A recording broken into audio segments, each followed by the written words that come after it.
अस्सलाम वालेकुम listeners, welcome back to my channel. आज आप लोग बहुत दिनों के बाद सुनने वाले हैं एक नया नावल जिसका नाम है घर आंगन। और मैं इतने दिनों से नावल इसलिए नहीं रिकॉर्ड कर पा रही क्योंकि मेरी तबीयत ख़राब है, मुझे फ़्लू हो गया है। और इसी की वजह से मेरी नाक में, मेरे हलक में इतना दर्द है कि मुझे कुछ भी नहीं पढ़ा जा रहा। और जो नावल मैं लास्ट टाइम रिकॉर्ड कर रही थी, अब मोहब्बत करनी है, वो भी बीच में रह गया था क्योंकि ऐसा हुआ ना कि उस नावल का पीडीएफ मेरे पास से डिलीट हो गया और अब मुझे उसका नावल का पीडीएफ मिल भी नहीं रहा। पता नहीं कहाँ चला गया, ना यूट्यूब उस पे, ना गूगल पे मिल रहा है, ना क्रोम पे, पता नहीं है। मैं दोबारा ढूंढूंगी और मिल जाता है तो आगे से रिकॉर्ड करके आपको सुनाऊंगी। तब तक आप लोग सुनिए ये नावल जिसका नाम है घर आंगन बाय फ़ायज़ा इफ्तिखार। और ये नावल बहुत इंटरेस्टिंग है। सिर्फ ये नावल नहीं, फ़ायज़ा इफ्तिखार के जितने भी नावल होते हैं ना, वो बहुत इंटरेस्टिंग होते हैं क्योंकि उनकी कहानी में एक ख़ासियत होती है, वो नावल हमेशा एक स्पेसिफिक टॉपिक को बेस करके लिखती है। मतलब उनका नावल ना ऐसा नहीं होता कि हमेशा एक लड़के लड़की की कहानी, उनकी शादी और उनकी लाइफ इस तरीके से नहीं होता। वो बहुत से पहलुओं पर लिखती हैं और बहुत अच्छा लिखती हैं, बहुत गहराई के साथ। तो जो आज का हमारा ये नावल है, उसका नाम तो आपको पता है, वो है घर आंगन। और कहानी बहुत इंटरेस्टिंग है क्योंकि इस कहानी में ना फैमिली वैल्यूज़ को दिखाया गया है, एक इंसान के अच्छे होने को। कि कभी कभार ना आप किसी के लिए कितना भी कर दो, लोग ना आपकी अच्छाई में खामियां निकालते ही निकालते हैं, चाहे वो आपके अपने ही क्यों ना हो। तो इस नावल में भी जो नुसरत आरा का कैरेक्टर है वो ऐसा ही है। नुसरत आपा बहुत अच्छी हैं, वो सबका बहुत ख्याल रखती हैं, सबके बारे में सोचती हैं, अपनी बिसात से बढ़कर वो दूसरों के लिए करती हैं। बट फिर भी कुछ लोग होते हैं ना नाशुक्रे किस्म के, तो इसमें वैसे भी कैरेक्टर्स हैं। तो उन्हीं पर बेस्ड ये एक बिल्कुल रियलिटी के करीब स्टोरी है। मतलब हमारे माशरे में ऐसा होता है सच में। आप लोग अगर अपने आसपास देखेंगे तो ऐसे बहुत से लोग होते हैं जो दूसरों के लिए अपनी ज़िंदगी को वक्फ कर देते हैं, बट फिर भी उन्हें बदले में वो नहीं मिलता जो मिलना चाहिए। तो नॉवल बहुत इंटरेस्टिंग है, बहुत इंगेजिंग स्टोरी है। आप लोग बोर नहीं होंगे क्योंकि हमारे माशरे के बहुत से ऐसे पहलुओं पर गौर किया गया है जिसे लोग बहुत नेगलेक्ट कर देते हैं कि यार कोई बात नहीं ना, ये तो होता ही रहता है। बट ऐसा नहीं होता। अगर आप किसी और की लाइफ को उनकी नज़रिए से देखो ना, तो आपको पता चलता है कि हाँ, ज़िंदगी में प्रॉब्लम सबकी होती हैं और सब अपनी अपनी लाइफ को अपने तरीके से हैंडल कर रहे होते हैं। और कुछ लोग होते हैं जो सब कुछ होते हुए भी इंतहा से ज़्यादा नेगेटिव होते हैं कि हमारे पास ये नहीं है, हमारे पास वो नहीं है।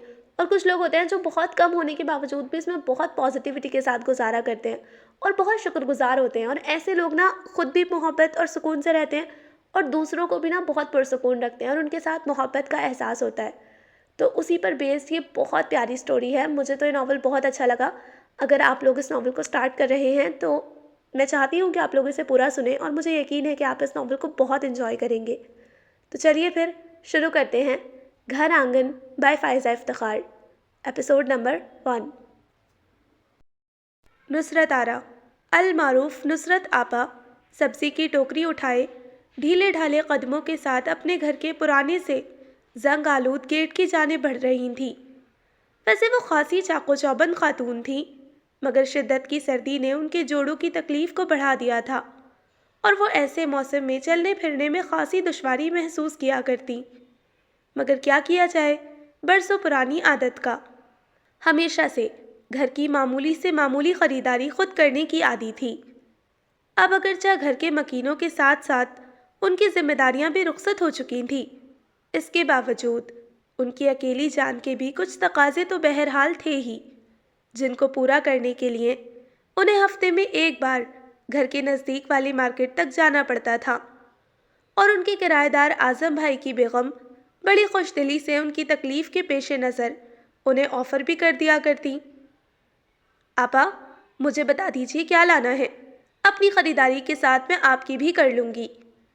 मगर वो मना कर देती।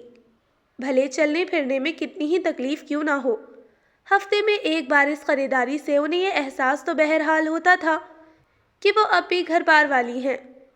आज भी वो आज़म भाई और उनकी बेगम के साथ उनकी पुरानी फोक्सी में बैठ कर गई थी। वो भरे पूरे कुनबे वाले थे। माशाअल्लाह लंबी चौड़ी ख़रीदारी करनी थी। उनकी सब्जियों के भाव ताव करने में ही नुसरत आपा अपनी लिखी फहरिस्त में से तमाम चीज़ें खरीद चुकी थी। नुसरत आपा ने उनका इंतज़ार करने की बजाय खुद ही घर की राह ली। यहाँ से घर का फासला इतना कम भी नहीं था कि वो बाआसानी पैदल चल सकती, और इतना ज़्यादा भी नहीं था कि वो स्टॉप से वैगन पकड़ लेती। नाचार वो पैदल ही चलने लगी। वो तो अल्लाह भला करे, मखसूस साहब का छोटा लड़का स्कूटर से गुजरता दिखाई दिया तो उन्होंने हाथ देकर रोक लिया مخصوص صاحب کا گھر ان سے پہلے والی گلی کے آخری نکڑ پر ہی تھا۔ یوں وہ بغیر کسی تکلیف کے وہاں تک تو پہنچ گئیں۔ سبزی کی ٹوکری اور تھیلا اٹھائے جس میں مختلف دالیں، چاول، چینی، تیل وغیرہ موجود تھے۔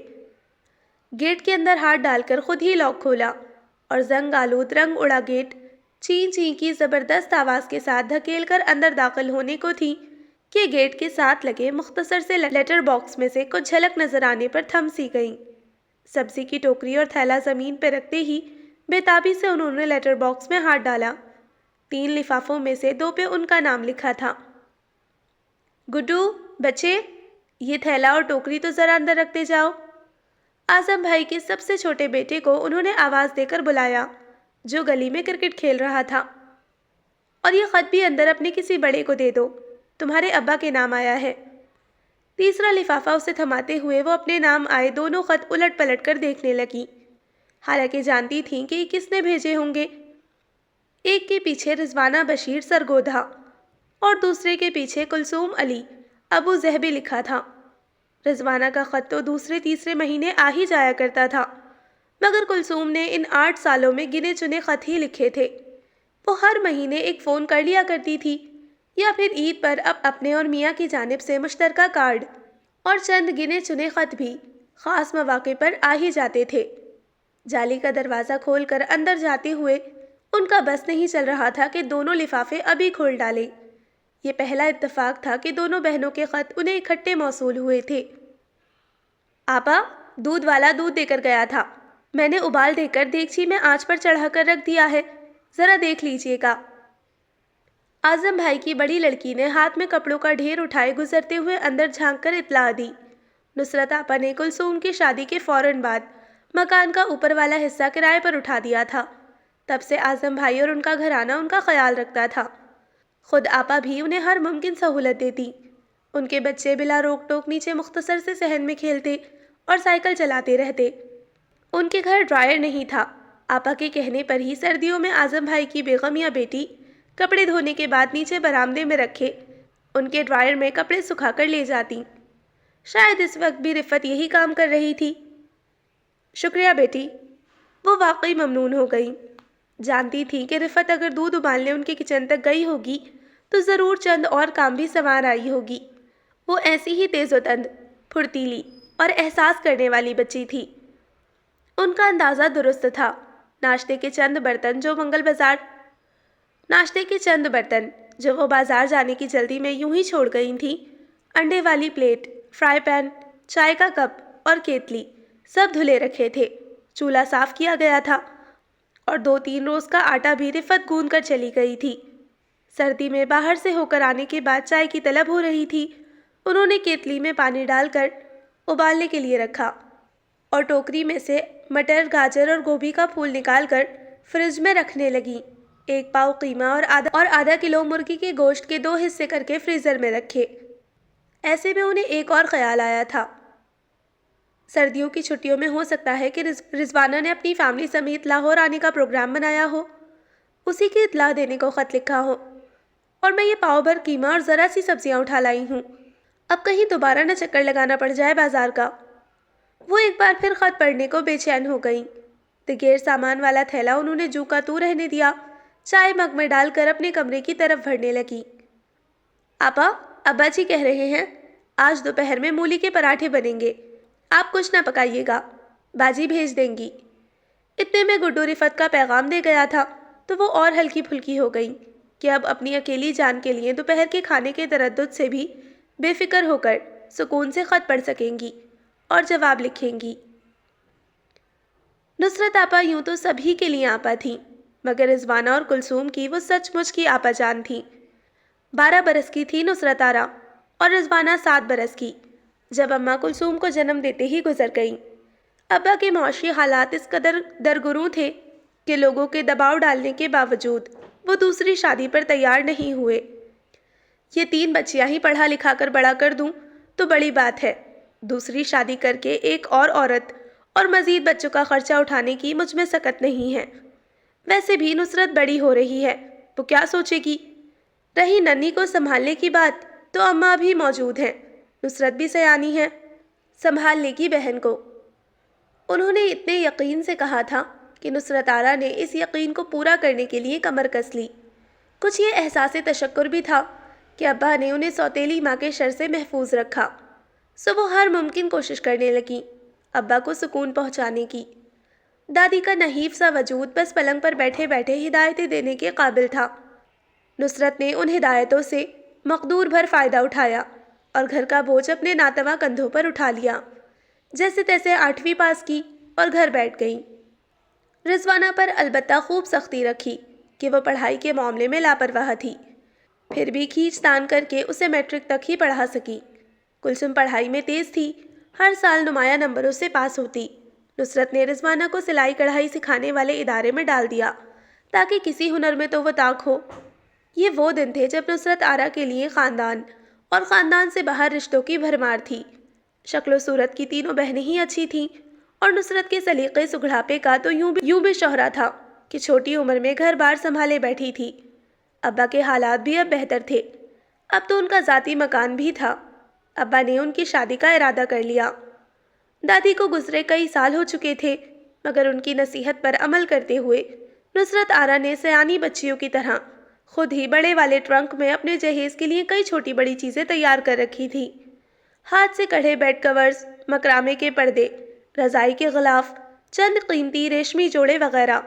رضوانہ کی پڑھائی ختم ہونے کے بعد اس نے رفتہ رفتہ اسے گھر کے کاموں میں فعال کر دیا تھا، اور اب اگر وہ بیاہ کر رخصت ہو جاتی تو ان کی جگہ وہ بآسانی سنبھال سکتی تھی۔ لیکن ہونی کو کون ٹال سکتا ہے؟ ایک حادثے میں ابا جان گنوا بیٹھے، وہ تینوں بھری دنیا میں اکیلی رہ گئیں۔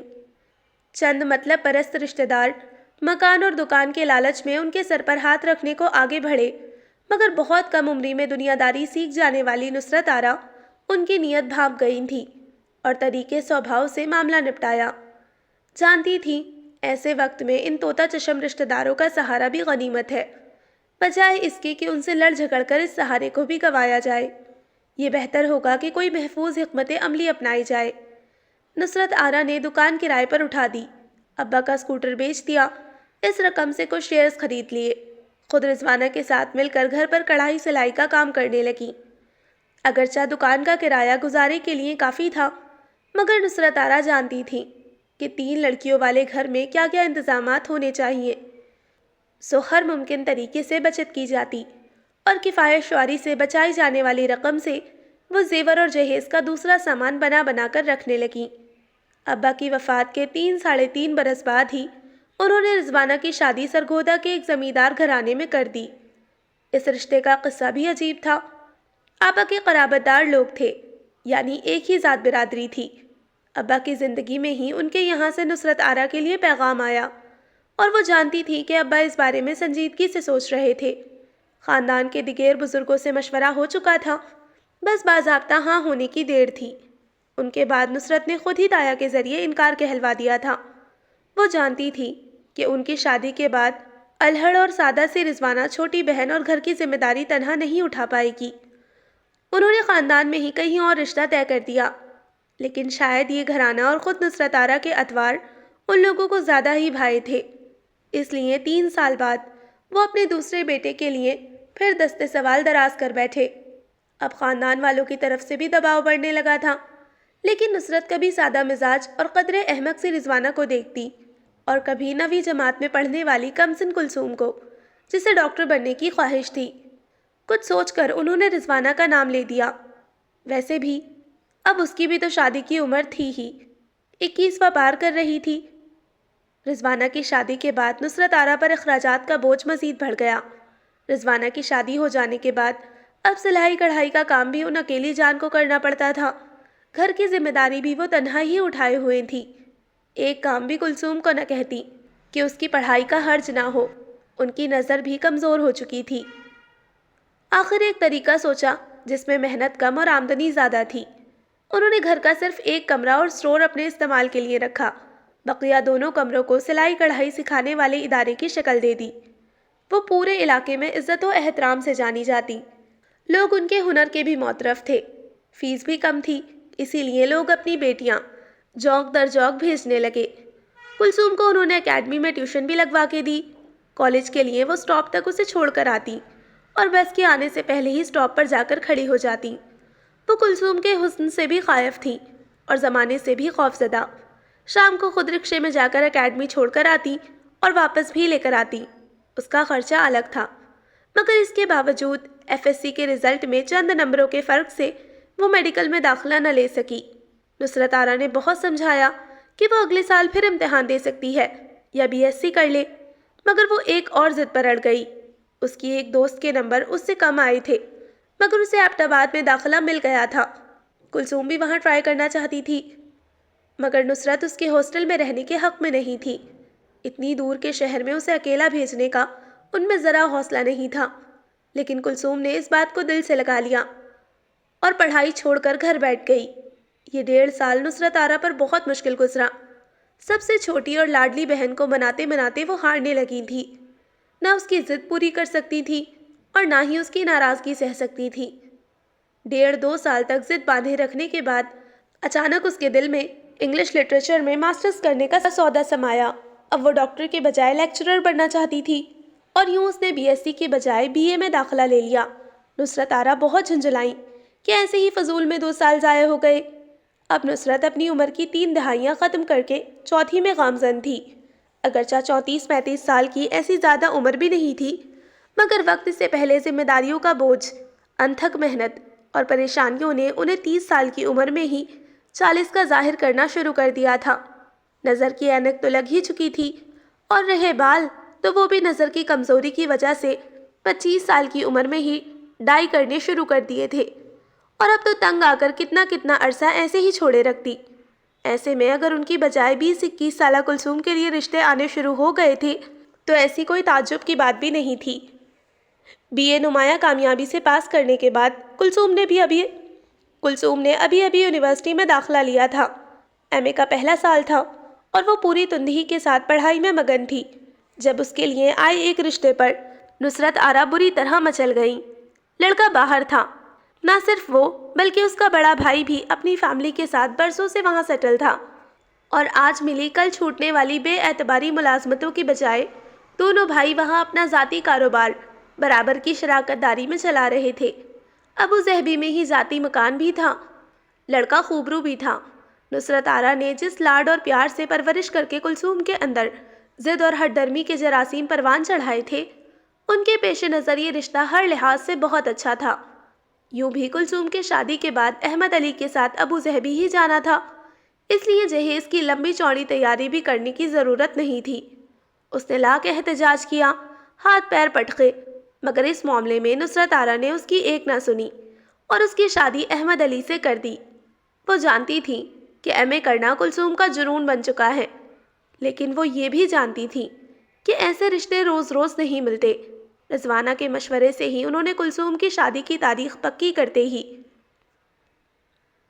اوپر کی منزل پر کمرے بنوانے شروع کر دیے تھے۔ یہ وہ رقم تھی جو وہ 2 سالوں سے پائی جمع کر کے کلثوم کے جہیز کے فرنیچر، کراکری اور مشینری کے لیے الگ کر رہی تھی۔ اللہ کے فضل سے ایسا رشتہ مل گیا تھا تو انہوں نے اس رقم کو مکان کے اوپر والے پورشن کی تعمیر میں لگوا دیا اور کلثوم کی شادی کے فوراً بعد اس پورشن کو کرائے پر اٹھا دیا۔ اعظم بھائی شریف النفس درمیانے درجے کے سرکاری افسر تھے، دیانت داری سے فرائض ادا کرتے ہوئے سفید پوشی سے کنبے کو پال رہے تھے، جن میں ان کی خوش مزاج شریک حیات شکیلہ کے علاوہ 5 بچے تھے۔ سب سے بڑی بیٹی رفعت تھی، پھر 2 بیٹے، ایک بیٹی اور سب سے چھوٹا گڈو، جو اس وقت گود میں تھا۔ اب تو ماشاءاللہ وہ 9 برس کا ہو رہا تھا۔ رفعت BA کرنے کے بعد گھر بیٹھی تھی۔ اس سے چھوٹے دونوں اب بالترتیب FSC اور میٹرک کے سٹوڈنٹس تھے، اور ان سے چھوٹی دوسری بہن ربیہ 8ویں کلاس میں تھی۔ اسے دیکھ کر اکثر نصرت آرا کو کلثوم کا لڑکپن یاد آ جاتا تھا۔ گرم گرم چائے کا مگ سائڈ ٹیبل پر رکھ کر نصرت آرا نے کمبل ٹانگوں تک پھیلا لیا اور بیڈ پر نیم نراز ہو کر اینک درست کرتے ہوئے خط پڑھنے لگی۔ پہلا خط رضوانہ کا تھا، اس کی مخصوص بے ڈھب اور جلدی جلدی لکھی گئی تحریر سے سجا۔ وہ خط کے اوراق گن کر مسکرا دی۔ پورے 9 صفحے تھے۔ پیاری آپا، السلام علیکم۔ امید ہے آپ خیریت سے ہوں گی۔ یہاں بھی آپ کی دعاؤں سے سب خیریت ہے۔ انیلا ماشاءاللہ کالج میں آ گئی ہے۔ اس کی فکر ذرا کم ہوئی تو اب زعیم کی فکر لگ گئی ہے۔ इस साल उसने मैट्रिक का इम्तिहान दिया है। अनीला तो फिर खासी होशियार थी। बस इतना ध्यान रखना पड़ता था कि मैं गैर ज़रूरी तौर पर घर से बाहर ना रहूं, ताकि उस पर किसी काम का बोझ ना पड़े और उसकी पढ़ाई का खर्च ना हो। और फिर आपको तो पता है कि हमारे घर में माशाल्लाह से लोगों का कितना आना जाना है। हर वक्त मेहमानदारी, कोई ना कोई तकरीब, किसी का अकीका, किसी की मंगनी, किसी का चहलम। ये लंबी चौड़ी बिरादरी भी कभी कभी रहमत की बजाय जहमत लगने लगती है। बंदा ताल्लुकात निभाए या बच्चों पर तवज्जो दे। और ज़हीम तो है भी खिलंडरा और लापरवाह सा। बाप की सख्ती से मारे बांधे पढ़ लेता है, वरना मेरी डांट डपट को तो किसी खातिर में ही नहीं लाता। दादी और फूफियों के लाड ने बर्बाद करके रख दिया है। भाई इकलौता है तो क्या हमें माँ बाप होकर एहसास नहीं?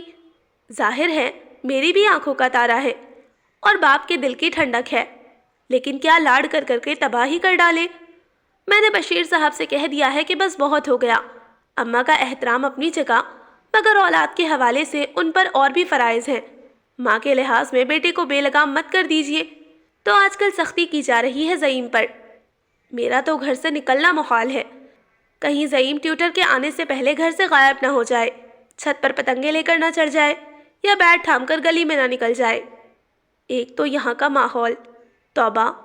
बशीर साहब से कब से कह रही हूँ कि सरगोदा नहीं छोड़ना तो ना सही, कम अज़ कम ये मोहल्ला तो छोड़ दीजिए। एक से एक उजड़ और जाहिल रहता है यहाँ पर। लेकिन वो उन मर्दों में से हैं जो बीवी के माकूल मशवरों पर भी अमल करना मर्दानगी की तौहीन जानते हैं। वो भी क्या करें, उनकी तरबियत ही ऐसे असूलों पर हुई है।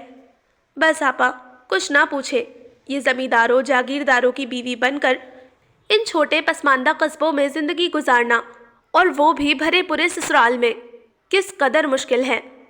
इरादा था इस साल बकरीद आपके साथ करूँगी, मगर ज़ईम की वजह से एक बार फिर ये इरादा तर्क करना पड़ा। अब तो वो खैरियत के साथ मैट्रिक पास कर ले तो फिर ही आऊँगी। आप दुआ कीजिएगा आपा। दोनों छोटियाँ भी बहन की तरह पढ़ाई में तेज़ हैं। मैं तो सब में बैठकर साफ कहती हूँ कि मेरी बेटियाँ अपनी खाला पर गई हैं, भाई अपनी कुलसूम पर, वरना इनके ददिहाल में भला कहाँ ऐसा ज़ौक़ शौक़ है पढ़ाई का। लड़कियाँ तो खैर मिडिल तक नहीं कर पाती। मेरी अनीला पहली है जो कॉलेज तक गई है। लेकिन क्या फ़ायदा आपा जब बेटा ही निकम्मा हो। ज़ईम के रंग ढंग देखकर मुझे ज़रा उम्मीद नहीं। खैर अल्लाह सबब करेगा, दुआ तो बहुत करती हूँ।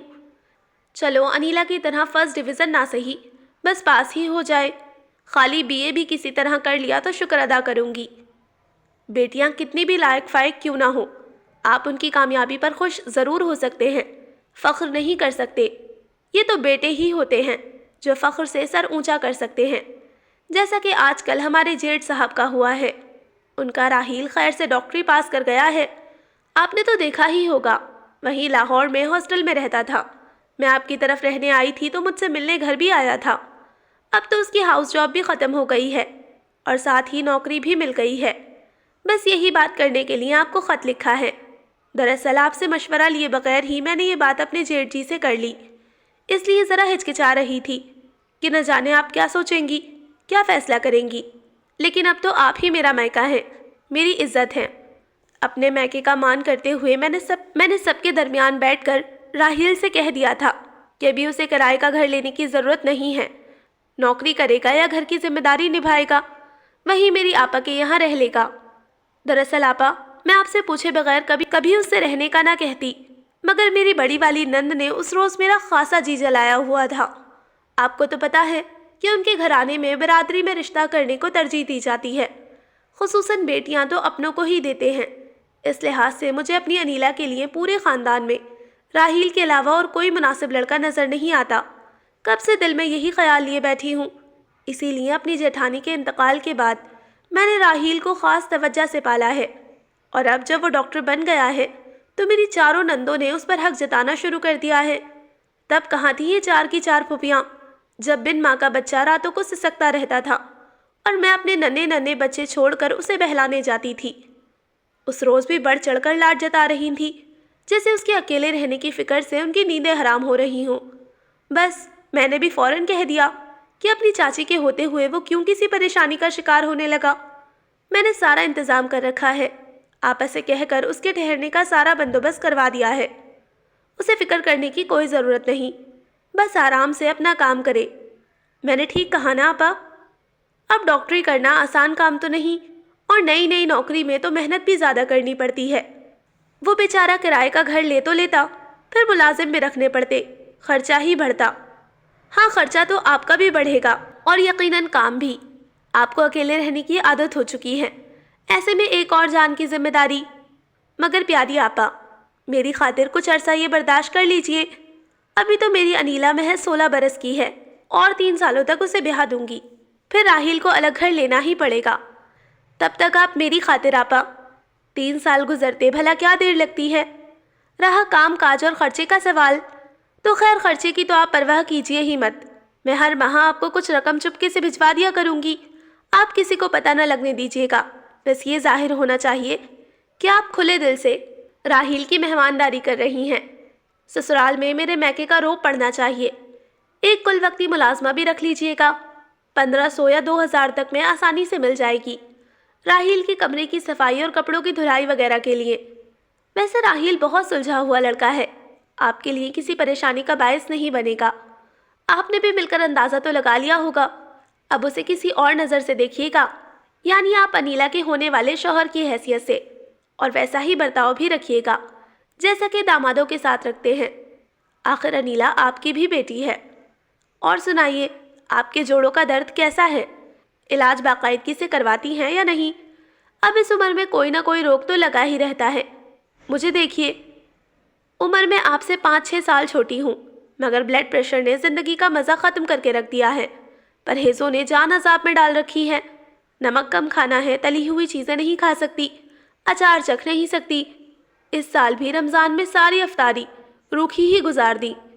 इतने टब्बर के लिए कढ़ाइयाँ भर भर कर पकौड़े और जलेबियाँ तली, मगर खुद पर हराम थी। हाय आपा, मैं कहती हूँ कि किस काम का इतना पैसा कि इंसान टिप टॉप से न रह सके। लाहौर और कराची जैसे बड़े शहरों में रहते तो हम भी ठाठ से खानसामा रखते। हालांकि यहाँ सरगोदा में भी बाज जानने वालों के यहाँ ज़रा ज़रा से काम के लिए नौकर रख दिए जाते हैं, लेकिन मेरे ससुराल का वही लगा बंधा माहौल अपने पेंडूपन छोड़ने को तैयार ही नहीं। सफाई धुलाई वगैरह के लिए तो नौकरानियां हैं, तंदूर पर रोटी लगाने के लिए माई भी है, लेकिन फिर भी दिन के 18 घंटे चूल्हे के आगे गुजरते हैं। ये भी हमारी सास का फरमान है कि आटा घर की औरत के हाथ से गूंधे तो बरकत रहती है। इतने बड़े साइज की पीतल की परात में दिन में 2 बार कई कई सेर आटा खुद गूंथती हूँ। चाय का तो पूछो ही मत, कोई हिसाब किताब ही नहीं। हर वक्त देगचा चढ़ा रहता है, पूरी पूरी देगे सालन की चढ़ती हैं। अब तो बर्दाश्त का मादा ही नहीं रहा। शुरू के कई साल इस आस में गुजार दिए कि कभी तो वक्त बदलेगा, कभी तो नई तकाज़ों के तहत इस घर का माहौल भी तब्दील होगा, मगर अब तो ये उम्मीद भी ना रही। पता नहीं आपा, आपने क्या सोचकर मेरी शादी की। अब शादी के 17 सालों बाद ये बहस करना भी अजीब सा लगता है। जो होना था सो हो गया, मगर मैं अनीला के मामले में ऐसा नहीं करूँगी। सब जांच परख कर ही अपनी मंसूबा बंदी कर रही हूँ। जेठ साहब कई सालों से तन्हा ही हैं, यानी राहील की कोई माँ तो बैठी नहीं, हमारी सास की तरह, जिसकी जज्बाती धमकियों में आकर वो इस कस्बा नुमा शहर के इस बोसीदा मकान से चिमटा रहे। माशाल्लाह पढ़ा लिखा है, डॉक्टर है, एक उम्र लाहौर में गुजारी है, नौकरी भी वहीं पर है। जाहिर है शादी के बाद बीवी को भी वहीं रखेगा। ना सास, ना ननंद, ना देवरानी, ना जेठानी। अलग घर में मेरी अनीला का राज होगा। माँ की तरह सारा सारा दिन डोई ना फेरनी पड़ेगी, ना ही बारात भर लोगों के लिए आटा गूंदना पड़ेगा। और क्या कहूँ, दिल तो मेरा अपना बहुत करता है आपसे मिलने को, मगर घरदारी के ये मुस्तकिल अजाब जान छोड़े तो निकल पाऊँ ना। सोचा था बच्चे बड़े हो जाएंगे तो हफ्ता हफ्ता भर रहने जाया करूँगी। बच्चों का इतना मसला नहीं है जितना बड़ा मसला बच्चों के अब्बा और ख़ुद उनकी अम्मा का है। अम्मा के पास तो मुझे मैके जाने से रोकने के लिए एक से एक मजबूत बहाने होते हैं, जो 17 सालों से कम ही नहीं हो पा रहे। कभी अनाज तुलवाना है, कभी किसी न किसी नंद की जच की मुतवक्का होती है, उसके लिए पंजीरी बनाना है, कभी गेहूँ पिसवा कर गोदाम में रखवाने हैं, तो कभी अपनी निगरानी में आने वाले जाड़े के लिए लिहाफों और गद्दों में रुई धुनकवा कर भरवानी है। जमींदारानी क्या खाक हुई, निगरान हो गई इन सेलन ज़दा कमरों वाली बोसीदा हवेली की, जिसकी सदियों पुराने तौर तरीके जान ही नहीं बख्शते मेरी। इतनी कोशिश करती हूँ कि ज़रा जदीद और नए ढंग से वाकफियत कराऊँ इनकी, मगर ये अपना पेंडूपन तर्क करने को तैयार ही नहीं होते। फुफिया आती हैं तो मेरी और शहला वगैरह के कपड़े देख देख कर हैरान होती हैं। मैं खुद दर्जन को पास बिठाकर सिलवाती हूँ। पहले मैंने बैठक में शहर के सिले सिलाए पर्दे लटकाए तो बड़ी बातें की सबने। अब सभी अपने कमरों में ये पर्दे लगवा रहे हैं। मैंने बशीर साहब से कहकर एसी लगवा लिया तो सबने निरा नखरा और पैसे की बर्बादी कहा। 2 गर्मियाँ गुजरी नहीं कि अब अम्मा जी तक के कमरे में एसी लग गया है। दिल से भले मौतरफ होंगी मगर जुबान से हमेशा इख्तलाफ करते हैं सारे के सारे। असल में अंदर से एहसास कमतरी के मारे हुए हैं। खुद अपने चक से निकलकर ज़्यादा से ज़्यादा सरगोदा जंग वगैरह तक हो आए हैं। बहू लाहौरन है तो खलेगी तो है ही। राहील को कहीं उन जैसा ना समझिएगा, वो 6-8 साल से कॉलेज में पढ़ रहा है। ज़रा कमरे को ठीक ठाक हालत में करवा लीजिएगा और खाने वगैरह पर भी एहतमाम रखिएगा। बिस्तर भी नहीं निकलवा लीजिएगा। आप भला इस उम्र में टीवी कहाँ देखती होंगी, वो भी उसी के कमरे में रखवा दीजिएगा। ये ना हो कि बोरियत का बहाना बनाकर वो कहीं और चल दे। समझा करें, ज़माना नाजुक है। इधर उधर किराए के मकानों में बेरोक टोक के रहने से कोई और नज़र में ना आ जाए उसके। अकेले लड़के का क्या भरोसा। और आजकल तो लोग भी ताक लगाकर बैठे होते हैं लड़का घेरने को। दूसरी बात ये कि मैं अपने ससुराल वालों को रौब में रखना चाहती हूँ, खुसूसन जेठ साहब को ज़ेर बार करके, ताकि वो खुद अनीला के लिए बात करें। राहील के हाथ उम्दा कर्नल बासमती चावलों की एक बोरी भिजवा रही हूँ। हर साल अनाज आने पर सोचती हूँ भेजने के बारे में, फिर ख्याल आता है कि आप अकेली जान चावलों की मन बोरी का आखिर क्या करेंगी। चलो भेज देती हूँ, राहील भी शौक से खाता है, काफ़ी अरसा निकल जाएगा। देसी घी का कनस्तर, बढ़िया और मेवे वाला गुड़ भी भेज दूँगी। अपना ख्याल रखिएगा और राहील का भी। इस हफ्ते तक वो इंशाल्लाह लाहौर आ जाएगा। और सुनाइए, कुलसूम की कोई खैर खबर है? मुझे तो वो भूल कर भी कभी खत या फ़ोन में याद नहीं करती। आपको तो फिर कभी कभी फ़ोन कर लेती है, और करना भी चाहिए। आपने उसके लिए जो किया वो कम तो नहीं था। ऐसा अच्छा रिश्ता ढूंढा आपने। आज अपने घर ऐश कर रही है, मज़े से, हर झंझट से आज़ाद। बाहर बैठी रियालों और दिरहमों में खेल रही है। अल्लाह से दुआ है कि हमेशा खुश रहे, इससे भी ज़्यादा खुशहाली देखे। मगर उससे बात हो तो इतना ज़रूर कहिएगा कि दौलत आने पे कोई इस तरह अपनों को नहीं भुला देता। 8 साल होने को आए हैं, तुमने मुड़ के वतन की जानिब नहीं देखा, जैसे माँ बाप के साथ साथ बहनों पर भी फातिहा पढ़कर गई हो। चलो तुम्हारे मियाँ का तो यहाँ कोई पीछे ना रहा, एक ही भाई है वो भी साथ, मगर तुम्हारी तो 2-2 बहनें हैं। कभी दौलत कमाने के चक्कर से निकल कर ज़रा हमसे भी मिल लिया करो। हम तो उसके बच्चों को देखने को भी तरस गए। वैसे सच सच बताइएगा, आपको भी फ़ोन वोन करती है या आप ऐसे ही भरम रखने को कह देती हैं कि ईद शब बारात पर आपको फ़ोन कर लेती है? अगर ऐसी बात है तो सच बड़ी बेमुरवत निकली है ये कुलसूम। ऐसी बहन के तो पैर धो धो कर पीने चाहिए। अब मुझे देख लीजिए, अगरचे जल्दबाजी में आपने बगैर सोचे समझे मेरी ज़िंदगी का फ़ैसला कर डाला, सिर्फ़ और सिर्फ अपना बोझ हल्का करने की खातिर। फिर भी मैंने 1000 मलाल के बावजूद दिल में आपके लिए बुग़्ज़ नहीं रखा और अब भी आपकी इज्जत करती हूँ। ख़त कुछ ज़्यादा ही लंबा हो गया है। अच्छा, अब इजाज़त दीजिए। आपकी अपनी रिजवाना बशीर। ख़त तह करके एक तरफ रखते हुए नुसरत आरा ने गहरी सांस ली। उनका दिल अजीब से एहसासात में घिरा हुआ था। ख़त में अगरचे ऐसी कोई ख़ास दिल आज़ारी वाली बात नहीं थी, वही सब था जो अक्सर रिजवाना के खतूत में होता था, और उसकी बातों में भी वही अपनी ज़िंदगी से बेइत्मीनानी और नाशुक्री का इजहार। इन सब का इल्ज़ाम बिलवास्ता और बिला वास्ता तौर पर आपा को देना, और कुलसूम के बारे में रश्क व हसद का इजहार वगैरह। हमेशा अपने ससुराली माहौल और बंदिशों से नाला रहती। उसे अपनी शहरी होने और मैट्रिक पास होने का बड़ा ज़ौम था, और अपनी बच्चियों की जहानत व काबिलियत पर गुरूर भी। अगरचे खुशहाली की उसके ससुराल में कोई कमी ना थी, सभी ज़मीन जायदाद वाले थे, मगर सादा तर्ज ज़िंदगी वाले, रिवायती देहाती जहनीत रखने वाले। इतने बरसों के बाद भी रिजवाना उनसे समझौता करने में नाकाम थी, और इसके ज़िम्मेदार वो अपनी आपा को ही ठहराती थी, जिन्होंने अपने लिए आया रिश्ता अपनी जान छुड़ाने के लिए उसके सर मुंडिया था। हालांकि अगर वो चाहती तो गुजारा करना इतना मुश्किल भी ना था। कौन सा वो बहुत मॉडर्न या कॉलेज यूनिवर्सिटी की पढ़ी लिखी लड़की थी। उसको इस पे भी शुक्र अदा करना चाहिए था कि कहाँ शादी से पहले आपा के साथ मिलकर लोगों के कपड़े सी सी कर और चादरें काढ़ कर गुजारा करना पड़ता। और अब कहाँ अनाज के बोरे समेटती और चार चार मुलाजमों पर हुक्म चलाती। इतने बड़े खानदान की अमलन सरबराह है, सेरो सोना है, बच्चों के नाम जायदाद है, शौहर जरा अक्खड़ और मिजाजदार सही, मगर रुपए पैसे की कभी कोई कमी नहीं होने दी। फितरतन भी शरीफ है। सास पुराने ज़मानों की औरतों की तरह नुक्ताचीन और हाकमियत पसंद ज़रूर है, मगर उसे खानादार औरत और इकलौती बहू, बड़ी वाली को गुजरे तो साल हो गए थे, इसीलिए बहू के तमाम तर इख्तियारात भी सौंप रखे थे।